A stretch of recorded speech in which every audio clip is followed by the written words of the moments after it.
traditional Mennonite dish that I learned to make at the H-Stove that our family has enjoyed for years and years. And now the girlies are gonna have this video today to look back on and cook a perfect RUSSA hondsbrod. Okay, let's start. So what I've done earlier today, I prepped up some parsley and some green onions, chopped very fine. And it was about a cup of each and a 3/4 a cup of margarine. I chopped them fine and I blended them. And this is the actual filling for the stuffed chicken. And I've got a couple of breasts here that are thawed in advance. What we do is when we prepare the chicken, that is too thick.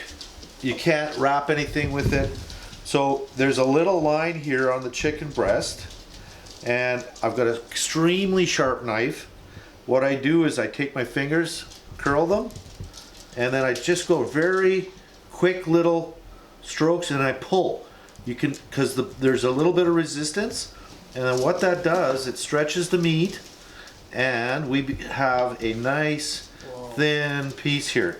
And then I flip it around. Now this is the bigger piece. Sometimes you might get caught on this little nubby here, but you gotta get through that. And this one is a little bit more difficult because there's a lot more chicken meat. So then again, it's the same technique, and you trust yourself. Don't go too deep. And then you just go back and forth, back and forth, back and forth. And this is how you get that nice, thin chicken breast. And you see it curl?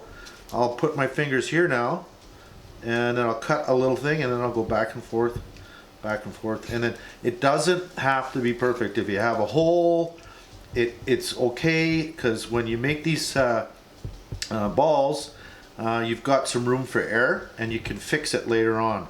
So, and there we go. So now what I do is, as you can see, this is going to be far too big. I'm going to cut this into pieces. Put one there, and I'm going to cut that in half there. And this is a smaller breast. Typically, they vary depending where you shop. It doesn't matter what size. I'm going to show you some tricks on how to make these balls, but again, it doesn't take long to prep, and this has got to be done in advance. And then when we get to the piece, which I like to do, it's coming up soon. And see, as you can see, there's a little tear there, no big deal. I'm gonna go right here and right here. This is part 2 of making RUSSA. What I've got here is a teaspoon, and I've got my stuffing. And what I do is I'm gonna show you how we make the little balls. So what I do is I just put it in the palm of my hand, and I take about that much stuffing, a little bit like a heaping teaspoon, and I don't worry too much about being a ball. I just fold it over, kind of give it a nice little roll, and there. I'll leave it at that. I'll do these 6 real quickly. Some of these are going to be a little tinier. Okay, and again, it's a little fold. As you can see, I just really treat it very softly and lightly, and just let it sit there. It doesn't have to be perfect. These are a little bit tinier. I've got some bigger ones that I've already prepared in advance. But as you can see, it doesn't take too long to do. Again, I always put it in the palm, and I just slide it on. It doesn't have to be perfect. And then I just fold it. I've done a lot of these, by the way, so that's why it looks a little bit easier than it actually seems. And presto, again, I'm not worried because I'm going to form those balls later when I've got the product all frozen. Okay, so here's 6. What I'm going to do now is I'm going to put these in the freezer, and I need them frozen to work with.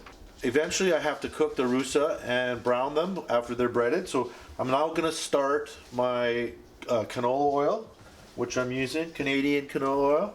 And I'm gonna turn this on, and then right now I'm gonna get it up to a hot heat, but we want to have it about a medium heat, and then I'll test that a little bit later when we get closer towards dropping the RUSSA in the oil.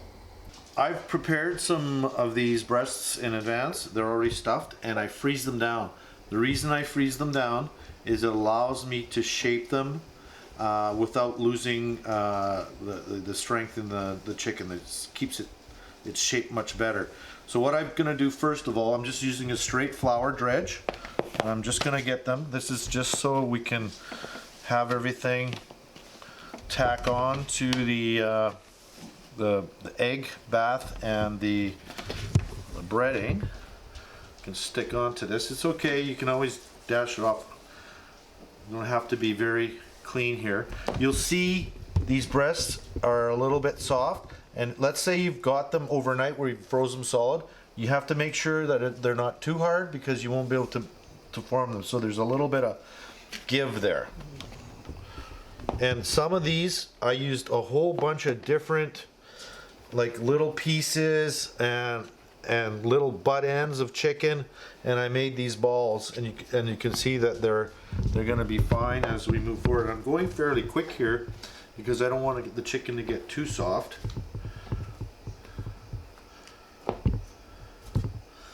And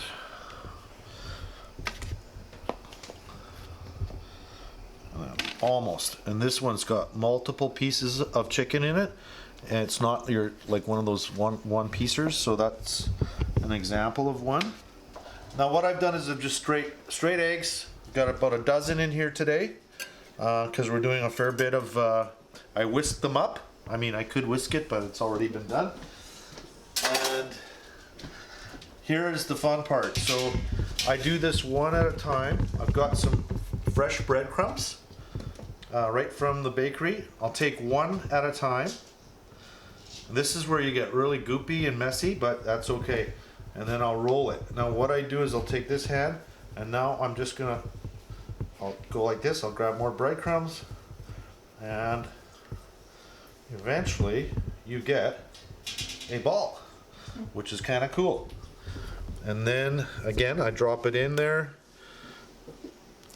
this, and then I squeeze it. Sometimes you'll see some pieces are a little more frozen than others, and I keep throwing some breadcrumbs onto it as I'm squeezing it because I don't want to take that yolk off. Here's how I check when the oil's ready. I take a little bit of this egg, and if it rises to the top, it's good to go.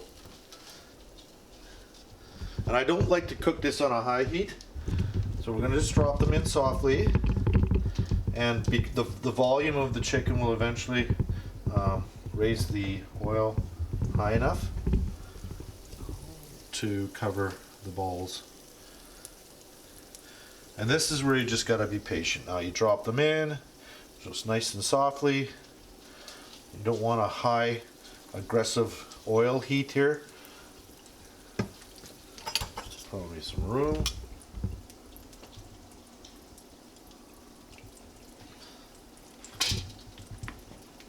I think we can do all of them. Oh, perfect. So now we know with this frying pan, you can do 15. So this will be probably at least close to 10 minutes cooking time. We'll let her get going here. It'll be a nice dark brown is what we're looking for. And let's just let it cook right now. And I'll bring the next batch in because we need to process that while we're doing the cooking. When you are cooking in oil, you may have different equipment. Sometimes you're going to have access to a deep fryer. You can actually do these in an air fryer. But always let the color of the chicken will let you know when it's done versus a timeline, because each cooking equipment is a little bit different. This is again a slow cook. It's not a fast cooking method, and as you can see, it's starting to get a little golden, but we're looking for a dark brown. And I'm looking at probably about 5 more minutes, I'm thinking, but we'll see. And is it specifically you want to use canola oil? Does it matter? I have only used canola oil. See it now, we're turning them.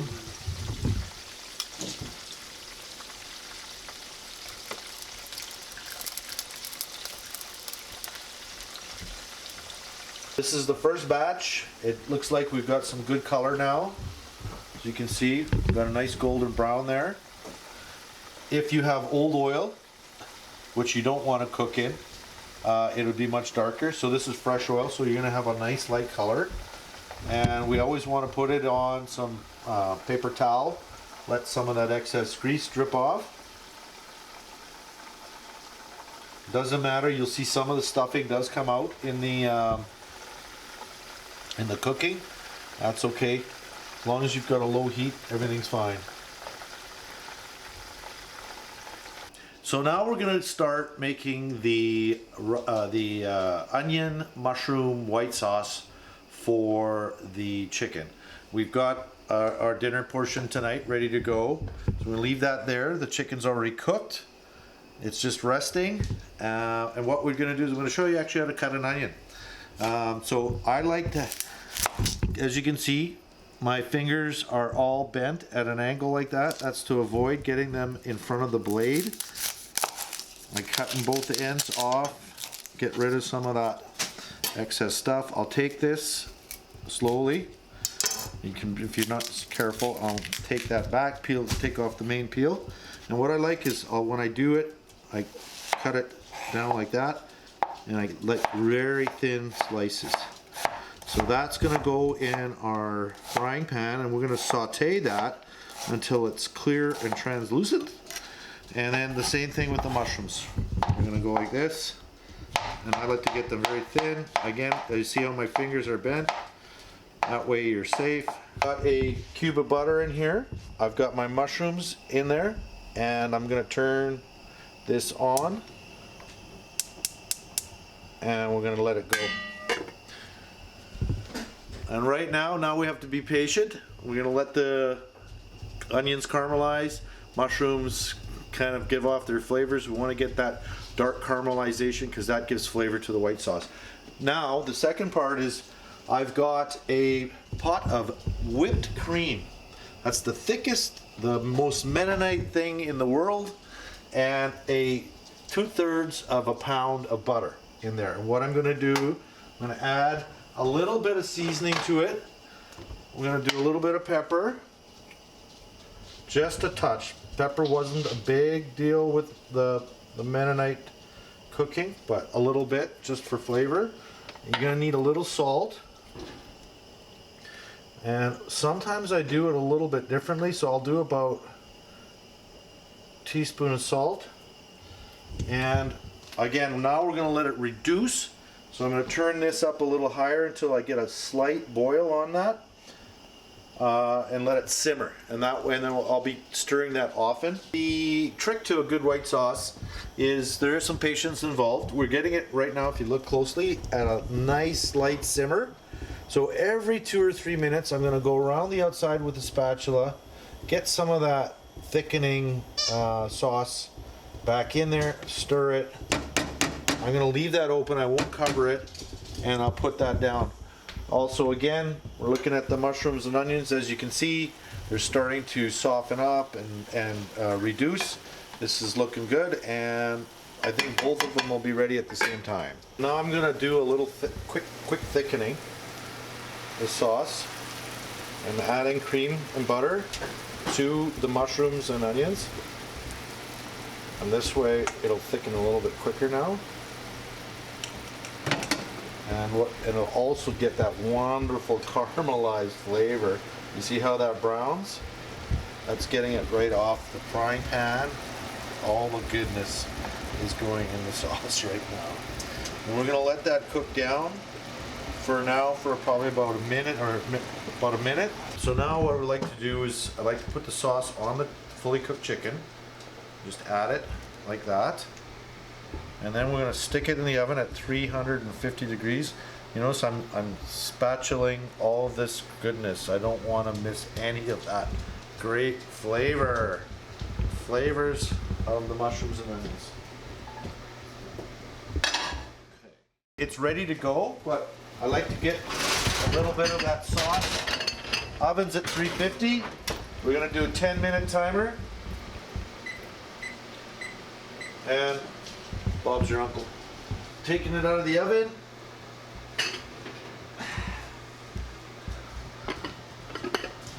There's our stuffed chicken.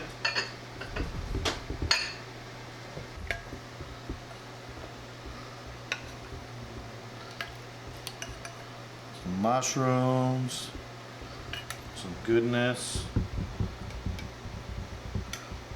Some sauce. There you go. Bon appetit. Katie wants her one. Little one, right? Yes. Sauce on top. Yeah. That's good. Perfect. And then the last one.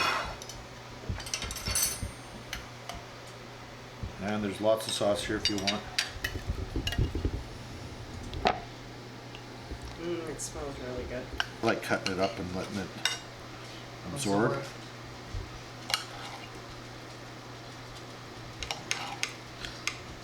This is as fresh as it gets.